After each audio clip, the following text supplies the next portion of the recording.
Alright, so here we're going to have a quick review of the 7Hz Legato. It is a $110 IEM, but you can find it for under 100 nowadays in certain places. But yeah, let's get into it. So let's open up the box.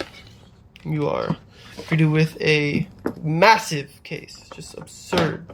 But I actually like this case. And I know if you watch this channel, you're probably thinking, what the hell? I always complain about this. You always complain about the size of the case and all this. But this is actually a really nice case for even things that are just not IEMs. And you can maybe put multiple IEMs in there. And we'll get into that in a second. But I also really like the quality. It's got a good quality zipper. It's also very solid. And it's just overall a nice case. Alright, so let's open this up. You're going to have tips. I did not like any of these tips in comfort wise. It just they couldn't go in my narrow ear canals. So I did use spin fits. But I did try this on with these for as long as I could, but they're not comfortable for me. You do get some ear filters for the, which is nice to see included. It's the filters for the nozzles. All right, and you got the manual, and that is blood because the first time I recorded this, for some reason, my finger started bleeding and it got on the manual. But just, yeah, ignore that. Anyway, so then also there's this plastic casing. Take that out. And you can take the IMs out. Now, what I was saying with the case, it has this like thing for a single IM, and this to me is a huge waste of space. Because you can take this out. You can just take this out like that. And you have a huge box that can fit multiple IMs. Like, you can put this thing in here, you can get like the tri-audio case. You can get maybe the truthier case in here with it, you know, or you can just fit two truthier cases in here. It's just like you can just put a bunch of things in here, or it doesn't even have to be IEM related. It can be other things. Like it just, you close it up, and it'll fit things. It's a nice case for just other things. But that does mean like if you do want to have a case for like your portable usage of an IEM, you do need something else. But that's pretty cheap, so I think that this is a good quality thing to include. I think it's nice. I don't know why it would come with the Legato though. Kind of weird, but no, I think it's a good inclusion. Actually, I think it's a nice case. Now, get to the IEMs and the cable. Let's start with the cable.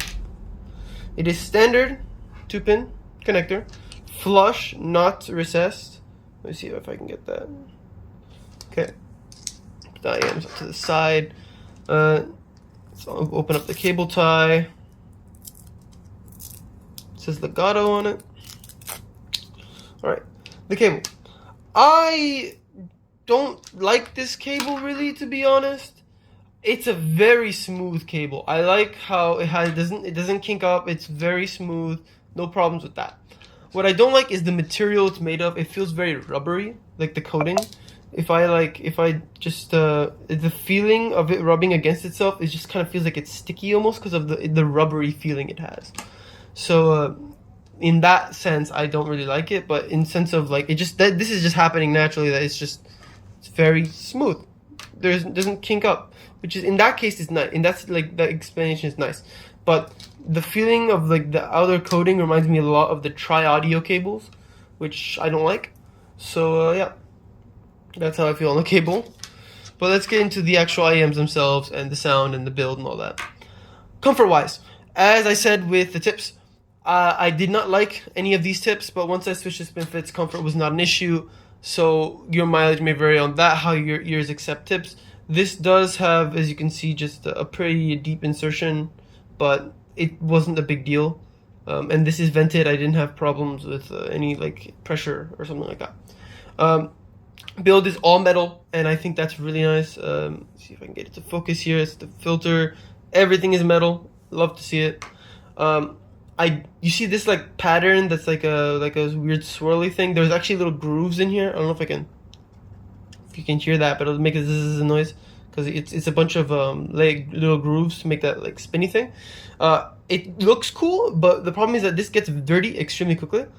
From my experience, like I don't like put like my IEMs in dirt or something like that. Like I'm pretty clean with my IEMs. I don't do anything that would make them normally dirty. but like this catches like little dust particles and stuff like that, and it kind of like becomes dirty very fast, and it's hard to clean. You can't really see it too well on camera unless I put it really close, but yeah, it does get dirty kind of fast, and even like you can like wipe it off, but you gotta clean it pretty often. Anyway, besides the point, let's get into sound. For the sound, now I'm gonna be honest immediately, these disappointed me. Now, I'm sorry, Legato fans. I know there's a lot of people that like the Legato. I'm not one of those people. I know people have asked me to review the Legato, but the thing is that it doesn't do well the one thing that everybody says they like about it, in my opinion, and like the thing it's kind of advertised towards. Now, I'm going to talk about mids, highs, and then we're going to get into the bass. Now, as for the mids are good. They're standard. There's no major issues with them. It's pretty flat. It is behind the bass, but that's kind of expected. The bass is more forward than the mid-range, but the mid-range is not too far recessed or anything like that, but it's not forward. The highs are also average. Nothing special for the price range, but nothing poor. I don't get any sibilants. It's just overall sounds fine. It's not an issue. I wouldn't say it's like particularly impressive in the price range. In reality, if since this thing doesn't do the bass that it's supposed to do well, I think that it's underperforming because of how competitive IMs are nowadays. But I wouldn't say the highs or the mids are particularly poor. Now, if you go into the bass, the reason it sounds bad is it is a perfect example of quantity over quality. There is a lot of bass here, but that's expected. It's just that it is boomy bass. It is not punchy. It is not textured. It sounds kind of just poor, to be honest. It sounds like a non-audiophile IM that you just boosted the bass up, or already had that boosted bass, because many commercial IMs have it like that. But these things do not have texture in the bass. They don't have punch in the bass. Honestly, it feels pretty poor. I don't really have any comparisons for it because it's actually just one of the worst bass quality-wise I've heard in a while. This is, I guess you can compare it with some $50 IEM quality bass. And I know that's going to probably upset a lot of people. And I'm sorry, but like this is not good. The bass on these are not good in my opinion. This is just no. The mids again are fine, the highs are fine, but the bass, it's boomy. And because it has such a strong presence in the track, as I said, the mid range is pushed a little bit back because it wants to present the bass. And if that happens, that's good for some IMs that can do the bass with high quality. But if you have low quality bass and all you're showing, like what you're showing the most is the bass, then it's just not like it's just not good. Not a good experience. I mean, I can still listen to music on these. I'm not gonna be like, oh god, I can't take it anymore. It's so awful. No, it's not like that. But it's just not what I want for $100. You can do better. And talking about doing better, I plan on doing my comparisons in a separate video this time. I know I usually have the comparisons in the video with the IM themselves, but my next IM video is actually going to be a review of the OH10. And in that review, it's going to be mostly a comparison more than a review with other bass ahead IMs such as the Rinko and the Kiwi Ears Quartet, which I wouldn't say is bass head necessarily, but it's got bass enough to satisfy the bass head, and the Hexa, which I know is not a bass head IM, but we'll talk about that in the review. So stay tuned for that if you're interested in knowing what I recommend for somebody who's looking for an IM with lots of bass.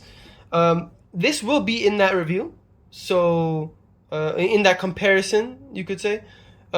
Look forward to that if you are interested, and I hope this helped out. See ya.